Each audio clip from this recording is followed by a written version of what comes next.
Right, so we're now going to talk about February. I'm going to do a preview of what I'm going to be sowing in February. So it's always just like a rough idea.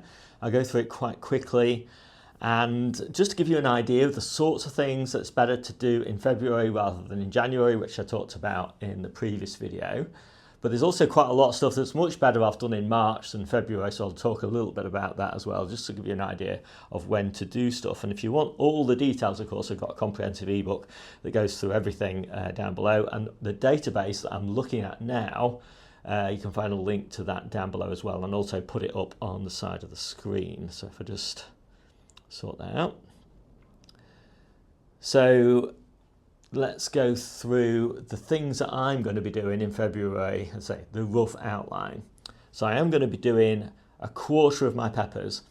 I've already got a quarter of my peppers here, and they're inside under grow lights at the moment. I've just brought them outside just for this video, and they'll be soon very happy to be back in the warm. So I do like to do some of my peppers, as I say, in December, and then I do another batch early February. That gives me a nice early harvest, plenty of peppers to eat fresh. So the other half I do later on in February, I'll talk about in a minute, but the reason that I really like to do that batch, half of them later, is just because I don't have to then use up as much grow light space and warm space in the conservatory. I can sort of push that back to the end of February, well, really into March. And yeah, so it just makes my space management a lot easier. And the plants are smaller, they're more compact, they're generally healthier than the earlier plants. And those are the ones who will be doing most of the sort of harvesting for preserves from those plants. So those are the ones that are going to go into the passata mixes, into the sort of chili jams, into frozen basically for the rest of them. So I'm going to do sweet peppers in the main. We just do a few chili peppers. We don't need a huge number of chili peppers, but I'm doing Lemon Dream, Bright Star and Akron and Long Yellow Ringo. So just 4. That gives us quite a nice range of colours, because basically I've chosen a small yellow that's super sweet, an orange, a red and a big yellow. So next up are the colettes. Now I've got lots of colettes actually going outside here in the kitchen garden and the allotment right now. I normally do most of my colettes in March, middle of March, when I do most of my brassicas, to be honest. What I found this year is that a lot of those March sown ones, because of that really bad summer that we had, they haven't developed big colettes at this time of year when I want to be actually harvesting them. These plants here in the kitchen garden, even though they've had less light, sown a month earlier, have developed really good colettes on the stems. So I'm going to do just a few, maybe about 10, 12 or something like that in February, just in case we get a bad summer again. And if we don't get a bad summer, then I'll probably be harvesting those in sort of October and November, which is no bad thing because I love colettes anyway. So next up, I'm going to do graffiti cauliflowers. Now I've got some graffiti cauliflowers here, looking really nice, very happy with them. Yeah, and I've also got quite a few other different varieties of white cauliflowers. And I'll put the details up so you can see that. But I like to do my cauliflowers this way, partly because I've got clubroot on my plot, and it's a lot better to do early flowering brassicas than late flowering brassicas because they're not affected by clubroot so early in the year. But also just because it gives us like a really fantastic hungry gap. So in the hungry gap, then we have loads of purple sprouting broccoli. We've got loads of calabrese. I've got some really nice calabrese down here, all ready to plant out. So loads of cauliflowers, loads of calabrese, loads of purple sprouting broccoli. So it's kind of really, really wonderful sort of time for anybody who loves brassicas during the hungry gap. But then just as we're coming out of the hungry gap, I like to continue the cauliflower harvest. So that's what this batch of graffiti sown early in February are going to be for. Kind of a harvest of those, you know, in early June, something like that, just as we're coming out of the hungry gap. And then the ones that I sow in March will be sort of the main ones that will be eaten all through summer. So I also really like, back in on the brassica theme, red cabbages. I've actually got quite a lot of red cabbages in the polytunnel right now, and getting beautiful red cabbage leaves as well as the sort of main red cabbage heads. I just transplanted these from the garden into these pots and just kept them in the pots in here, and I think I've got 4, and we use like half a red cabbage a week, so we've got enough for the next 2 months. And I've got lots and lots of red cabbage in here already, which are going to be for the kind of late May, early June sort of harvest sort of timescale. And then again, once we sort of hit June, July, this batch of early red cabbages will come ready. And then of course we'll have our main red cabbages, which we'll do in March and April. That'll keep us going for the rest of the year. So I'm doing a similar kind of experiment with savoys. I've got some beautiful savoys here, nice early ones. I've never tried this trick with savoy cabbages of starting them sort of back, when did I start these? Yeah, back in November. So I don't know whether they will go to seed in spring. The red cabbages don't, but yeah, anyway, we'll see. I'm trying a few different dates. So I've got this batch, got a batch that started in December, and I've got another batch that's starting in February. Try all of those different ones, just a few plants from each batch, and see if any of them grow to seed, and also just kind of firm up on my timings. So basically you can consider that to be experimental, and maybe you might want to copy it. But I'm pretty confident that a February sowing of Savoy will do pretty well. This is an early variety of Savoy. It's just really nice to have Savoy cabbages kind of for more of the year. And then I'm doing my main crop onions. I like to do a germination test earlier in the year to make sure that their seeds are viable, because often, they're very variable onions. Sometimes I've had a batch of onions and not a single one has germinated. And then I've had other batches where I've had 100% germination. And these are all new seeds. So I really do like to do a germination test at least 2 weeks before I start my main crop onion sowings, which is kind of the middle of February. But I always kind of, what do I do with that earlier batch? Because often the quality is not quite so good, because early February is not such a good time as mid-February for starting onions. Tend to be a little bit leggy and a little bit weak by comparison. But what I found last year was they actually make really good salad onions. So I'm actually just going to do Red Fen and Red Baron, and I'm going to sow them at salad onion density, and I'm going to eat them for salad onions. And if I don't eat them for salad onions, I'm going to get beautiful little onions anyway, which I can kind of harvest and use any way I want, but sort of in July sort of time. So I just really like that idea now. I'm going to probably do that every year going forwards. Then it comes on to the potatoes. So we keep our potatoes in the containers that they're grown in. They're all sort of on the drive next to the house. And even in really cold weather, they're not damaged because there's a little bit of heat loss from the house that keeps them warm. And I really like shallots, but they're not as early as Swift. So we do a few Swift and we do a few Charlotte at the same time, and they kind of just then come in succession. And we tend to try and leave the Charlotte as long as possible. So ideally, in our later sowings in late February, we'll be kind of getting baking potato sort of size Charlottes. Charlotte, although it's often thought of as a second early for salad potatoes, but actually if you leave them to grow, they do make a lovely baking potato as well. Anyway, Swift and Charlotte, I start them in small pots, so this sort of size of pot, and then I transplant them into their final bigger pot, sort of 35 litre sort of pot, when they're sort of, well, it depends how quickly they germinate, but between 3 and 4 weeks old. It just means that when I'm germinating them, I'm not using up very much space. Keep them in the conservatory for a couple of weeks, then put them in the greenhouse, and then eventually sort of put them outside in sort of May time.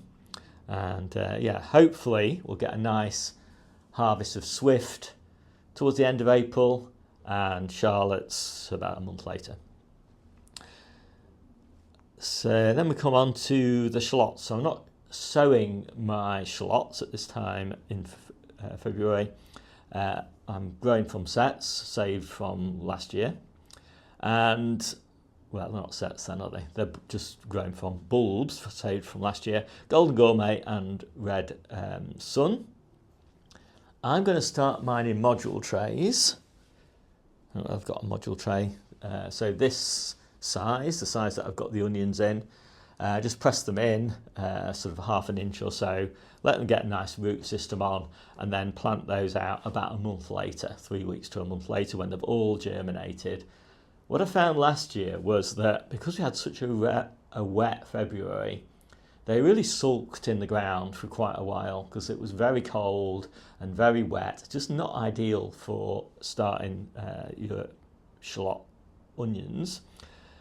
But by the time we get to March, weather conditions are so much nicer and the plants have started really nicely in their modules, and I've just got a much better harvest from the ones that I did that with.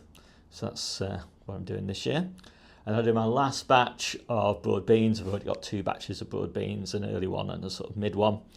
And then we come on to the spinach. So we really like spinach in our salads. So we grow a lot of baby leaf spinach, and then after a while, you know, it's hard to keep up with the harvest rate on the spinach as baby leaf.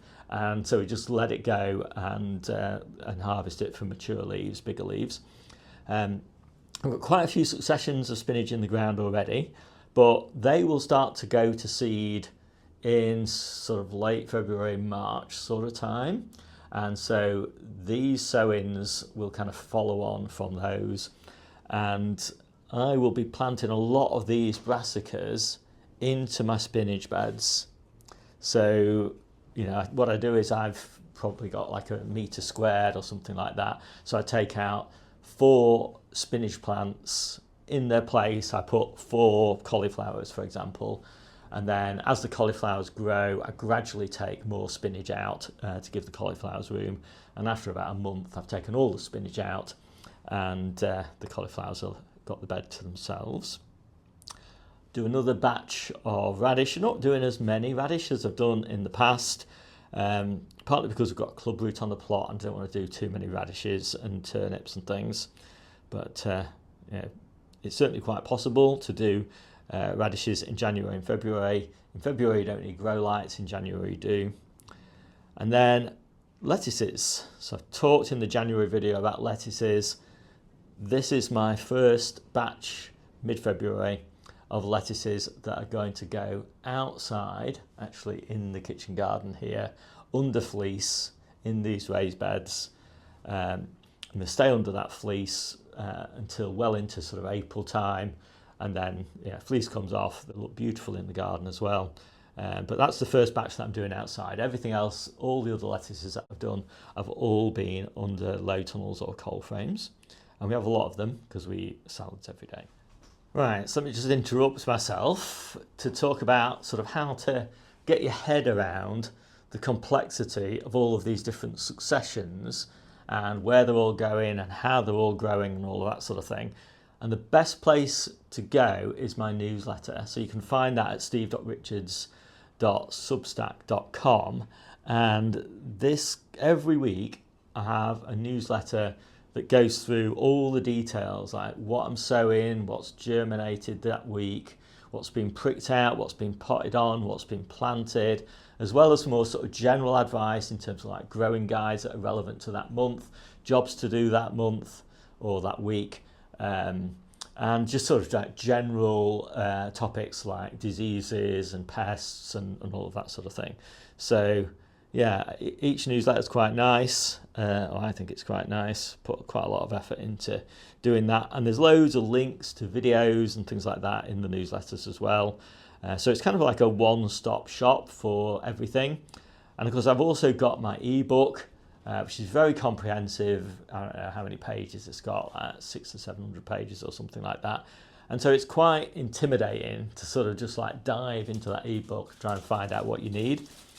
But the newsletter will have links to all the relevant bits of the ebook for the week or month that we're in.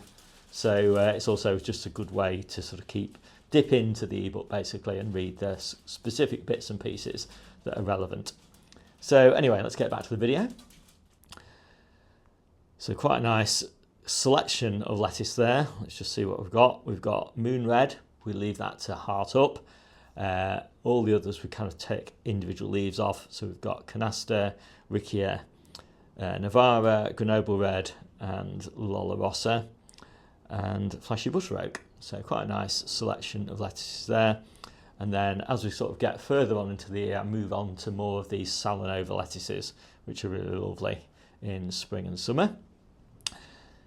So this year, doing my tomatoes a little bit earlier because I've got this greenhouse, and so I've got the ability to keep this frost free and also increase it temperature a little bit in April as well, above frost free, probably sort of 10 degrees or thereabouts. But only through April. By the time we get to May, it's pretty warm anyway, so we don't tend to need to add any additional heat. But I'm doing red profusion. I'm doing it in these hanging baskets because by then I won't obviously have these lettuces in these hanging baskets. I'm going to do 8. I'm going to keep them in here, and yeah, I'm just looking forward to a really nice early harvest of tomatoes. And 8 hanging baskets is enough for us, Debbie and I, to have tomatoes fresh. So there's not enough to cook with, but it's enough for fresh harvests, and that'll keep us going until our second earlies are ready a bit later on in the year, and those will be tumbler, and then we come on to our sort of main crops about a month after that. So then we come on to the sort of middle of February. This is when I like to do all of my main crop onions and sort of banana shallots. So I'm doing red Baron, I'm doing Red Fen, I'm doing Zebrun, and I'm doing long red Florence.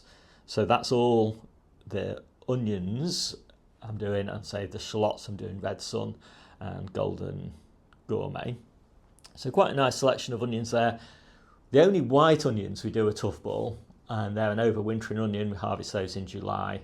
They store to about now, and then the quality starts to degrade a little bit. But the red onions and the shallots, they store, you know, well into spring. And then I'll do another batch of potatoes. I'm always doing batches of potatoes now, a couple of batches. I don't do a lot at any point in time. The longer you leave them, the better they grow.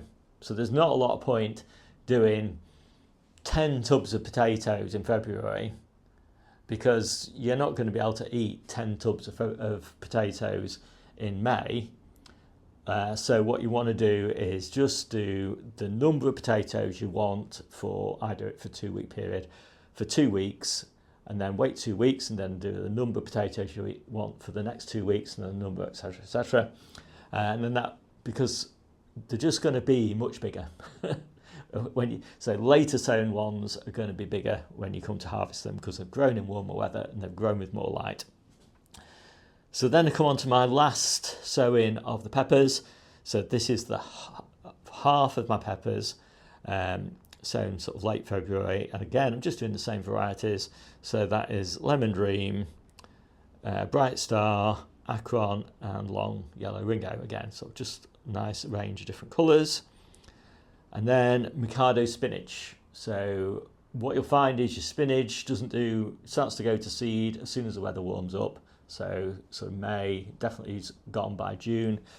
But Mikado spinach is a bit better. It's an Asian spinach. It's used to hotter weather. And it really likes to be sown later on in the year. So by sowing it late February and planting it out late March, so it's doing most of its growing in April. It's ready for harvest in May when the weather warms up. It has these really thick, leathery sort of, but still crunchy leaves. It's really beautiful, but if you sow it any earlier, it can't kind of develop those thick, crunchy leaves. So it's much better for a later sowing, and I'll probably do another batch of that in March as well. And then, yeah, I just keep on doing salad onions. North Holland Blood Red, for example, is a really nice salad onion. I keep on doing those. And then another batch of Asian greens, probably my last batch of Asian greens. And some of those will go in these little hanging baskets in here. because there'll be a lot of flea beetle around by the time these are growing. So I'm doing tatsoi, red senpachoi, komatsuma, all that sort of thing. And then, yes, a few more. I think I spoke about this at the beginning of the video. Red Baron and Red Fen, main crop onions, but grown to be harvested smaller as kind of big salad onions. So we really enjoyed those last year, and yeah, it just means I get to use up all of my main crop onion seeds, otherwise they kind of go to waste. And I'll do my next batch of beetroot. These ones aren't going to go in the polytunnel. The ones I did back in January go in the polytunnel, but these Pablo and Burpees Golden, these go at the back of my low tunnels that the peppers are going to grow in. And so they grow really nicely. They don't interfere with the peppers don't interfere with them. And yeah, it's a really nice way to grow early beetroot. So that is it for February. And I'll just have a quick look around in here to see if there's anything that I've kind of not mentioned. I'll just kind of do a quick sweep along all this stuff. So I've got calabrese here, more calabrese here, and spring cabbages. I think these are, oh yeah, red cabbages, more spring cabbages, cauliflowers, red cabbages, more calabrese, green curly kale, more cauliflowers, early Brussels sprouts, and more cauliflowers. So quite a nice selection of stuff here, and I've definitely covered all that, all kales and Savoy cabbages and stuff there, and then lettuces that we're sort of eating through winter. So that is pretty much it. My name's Steve. This is the Seaside Kitchen Garden and Allotment channel, and I'll see you soon.